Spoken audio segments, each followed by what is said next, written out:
기도하시겠습니다.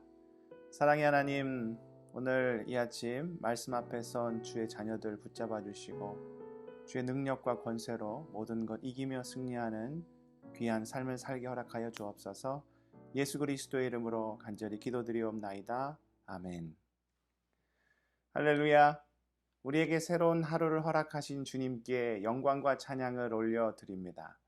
오늘 함께 묵상하는 이사야서 7장 말씀은 어떤 구체적인 사건을 통하여 하나님만이 역사의 주관자 되심을 보여줍니다. 1절 말씀이 이 사건을 한 문장으로 요약 정리해 주고 있는데요.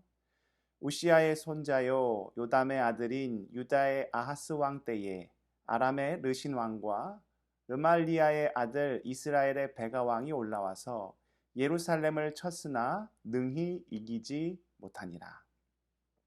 이 사건을 이해하기 위해서 당시의 상황이 어떠했는지를 알 필요가 있습니다. 솔로몬의 통치 이후 이스라엘은 북이스라엘과 남유다로 갈라졌습니다. 갈라졌을 뿐만 아니라 종종 전쟁을 벌이기도 했지요. 전쟁을 행할 때 주변 국가의 도움을 받으면 더 유리한 위치를 차지할 수 있습니다. 당시는 북이스라엘의 베가 왕이 그리고 남유다를 아하스 왕이 다스리고 있었는데요. 그런데 북이스라엘의 베가 왕이 그 주변에 위치한 아람 왕 르신과 연합하여 남유다를 공격한 것입니다. 그러니 남유다 왕 아하스의 마음은 어떠했겠습니까? 2절 후반부가 이를 이렇게 표현하고 있지요. 왕의 마음과 그의 백성의 마음이 숲이 바람에 흔들림같이 흔들렸더라. 주변 나라들이 힘을 합하여 공격을 해온다고 하니 왕과 백성의 마음이 바람에 사시나무 떨리듯이 떨렸다라는 것입니다. 그러나 역사라는 것이 어떠합니까? 사람의 계획으로 이루어지는 것이 아니죠. 성경이 가르쳐주는 아주 중요한 진리가 무엇입니까? 역사는 결국 누구의 뜻대로? 오직 하나님의 뜻대로 이루어진다라는 것이죠. 3절을 보십시오. 하나님께서 두려움에 빠져 있는 유다 민족에게 이사야 예언자를 보내십니다. 그런데 이사야 예언자가 남유다 왕 아하스를 만날 때 혼자 간 것이 아니라 누구를 데려갑니까? 아들 스알야숲을 데리고 갑니다. 이 두 사람의 이름에서 남유다를 향한 하나님의 뜻이 무엇인지를 우리가 알 수 있습니다. 이사야의 이름의 뜻은 그가 구원하신다입니다. 그리고 그의 아들 스알야숲의 이름의 뜻은 남은 자가 돌아올 것이다입니다. 하나님이 이 두 사람을 보내신 이유가 무엇이라는 것이죠? 하나님께서 유다를 구원하시고 그들을 회복시켜 주시겠다라는 것이죠. 이사야는 두려움에 빠져 있는 아하스 왕과 유다 백성들에게 하나님의 말씀을 대언합니다. 4절을 보십시오. 너는 삼가며 조용하라. 르신과 아람과 르말리아의 아들이심이 노할지라도 이들은 연기나는 두 부직갱이 구루터기에 불과하니 두려워하지 말며 낙심하지 말라.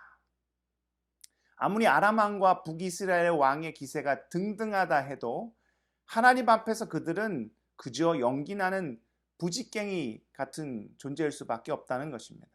하나님의 권세 앞에 그들은 아무것도 아니라는 것이죠. 그러니 두려워하지도 말고 낙심하지도 말라라는 것입니다. 사실 이는 우리를 향한 하나님의 말씀이기도 합니다. 삶 속에서 벌어지는 여러 가지 일들로 우리가 두려움의 마음을 품을 수 있습니다. 때로는 뜻대로 되지 않는 일들로 낙심할 수 있지요. 그런 우리를 향하여 하나님께서 어떤 말씀을 주신다라는 것이죠. 두려워하지 말고 낙심하지 말라라는 것입니다. 성경은 말합니다. 잠언 16장 9절 말씀에 사람이 마음으로 자기의 길을 계획할지라도 그의 걸음을 인도하시는 이는 여호와시니라. 결국 우리의 삶을 주관하시고 인도하시는 분은 오직 여호와 하나님이시다라는 것입니다. 인생에서 우리를 가로막고 억누르고 짓누르는 모든 일들은 하나님 앞에서 모두 부직갱이와 같을 뿐이다라는 것이죠. 골리앗의 기세가 아무리 등등하다 해도 여리고성이 아무리 견고하고 초롱성 같다 할지라도 하나님께서 개입하시고 역사하시면 어떻게 된다? 속절없이 쓰러지고 무너지게 된다라는 것입니다. 사랑하는 성도 여러분, 하나님만이 역사의 주관자 되십니다. 모든 영광과 권세와 능력과 위엄이 오직 하나님께 있다라는 것이죠. 코로나의 어려운 상황 속에서도 오직 능력의 하나님을 의지하심으로 모든 어려움과 두려움을 능히 감당하고 결국 승리하는 우리 모두가 될 수 있기를 축복드립니다. 기도하시겠습니다. 사랑의 하나님, 오직 주님만이 역사의 주관자 되심을 고백합니다. 우리가 아무리 어려운 상황을 만난다 할지라도 하나님 함께 하시면 우리가 능히 모든 것 감당할 수 있음을 믿음 안에 고백합니다. 걱정과 염려, 두려움 다 주님께 맡기고 오직 우리를 이기며 승리하게 하시는 영광의 하나님 오직 바라보며 기쁨과 평안 가운데 살아가도록 우리를 인도하여 주옵소서. 모든 말씀 존귀하신 우리 구주 예수 그리스도의 이름으로 간절히 기도드리옵나이다. 아멘.